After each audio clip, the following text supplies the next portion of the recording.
একের পর এক পশ্চিমা দেশ যখন ফিলিস্তিনকে রাষ্ট্র হিসেবে স্বীকৃতি দিচ্ছে, ঠিক তখনই ইসরায়েল না চাইলে ফিলিস্তিন কখনো রাষ্ট্র হতে পারবে না, এই ঘোষণা দিয়ে গণতন্ত্রের বুকে ছুরি চালিয়ে দিলেন মার্কিন পররাষ্ট্রমন্ত্রী মার্কো রুবিও। পশ্চিমা দেশগুলোর ফিলিস্তিন রাষ্ট্র স্বীকৃতিকে অপ্রাসঙ্গিক ও উস্কানিমূলক বলে আখ্যা দেন এই মার্কিনী।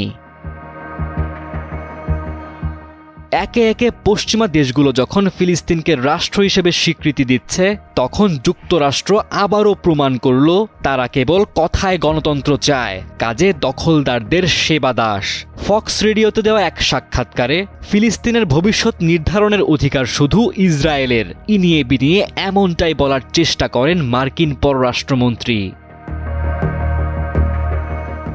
এই বক্তব্য শুধু বিতর্ক নয়, বরং যুক্তরাষ্ট্রের চিরায়ত দ্বিচারিতার নগ্ন প্রকাশ, যেখানে তারা গণতন্ত্রের নামে মুখে বিশ্ব নেতৃত্বের বুড়ি কপচায় আর পেছনে স্বাধীনতাকামীদের বিরুদ্ধে থেকে দখলদার রাষ্ট্রের পক্ষ হয়ে দাঁড়ায়। মার্কো রুবিওর ভাষায়, স্বীকৃতি দিতে যাওয়া দেশগুলোর কেউই ঠিকভাবে বলতে পারছে না ফিলিস্তিন রাষ্ট্র কোথায় হবে, কে শাসন করবে, তাই এই স্বীকৃতি কেবল সমস্যা ডেকে আনবে।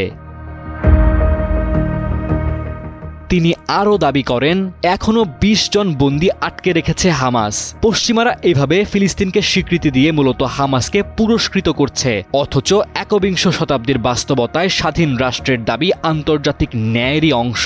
মার্কো রুবিওর বক্তব্যে ইঙ্গিত পাওয়া যায়, বহু পশ্চিমা দেশ নিজের অভ্যন্তরীণ রাজনৈতিক চাপ সামাল দিতে ফিলিস্তিনকে স্বীকৃতি দেওয়ার প্রস্তুতি নিচ্ছে। এটিকে তিনি সমাধান নয়, বরং নতুন সমস্যা হিসেবে দাবি করেন। উল্টো তিনি এই দেশগুলোকে আহ্বান জানান যেন তারা হামাসের ওপর চাপ তৈরি করে বাকি ২০ বন্দীকে মুক্ত করার ব্যবস্থা করে। এদিকে একের পর এক পশ্চিমা শক্তি যখন ফিলিস্তিনকে রাষ্ট্র হিসেবে স্বীকৃতি দেওয়ার ঘোষণা দিচ্ছে, তখন রুবিওর এমন বক্তব্য আন্তর্জাতিক গণতান্ত্রিক চেতনার মুখে সরাসরি চপেটাঘাত বলেই মনে করছেন বিশ্লেষকরা। তাদের ভাষায়, গণতন্ত্র নামক খেলায় আবারও নিজের পক্ষপাত দুষ্ট মুখোশটাই উন্মোচন করল যুক্তরাষ্ট্র। গাজায় যখন প্রতিদিন রক্ত ঝরছে, বিশ্ব বিবেকের যখন জাগার কথা, তখন যুক্তরাষ্ট্র আবারও জানিয়ে দিল তাদের বিবেক এখনো ইসরায়েলমুখী। ডেস্ক রিপোর্ট, সময়ের আলো।